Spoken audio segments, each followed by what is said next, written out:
سب سے پہلے تو زکوٰۃ کا معنی اور مفہوم یہ سمجھ لینا چاہیے۔ زکا یزکی تزکیۃً و زکاتً، جس کا معنی لغوی معنی یہ ہے کہ کسی چیز کے اندر اضافہ ہونا،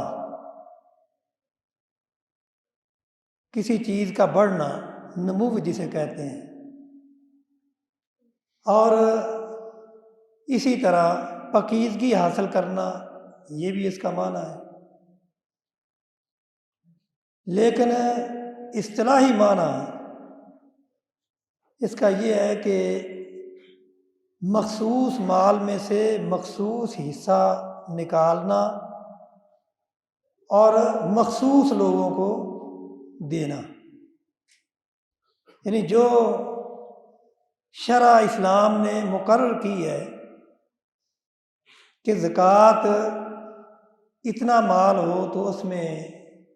فرض ہوتی ہے،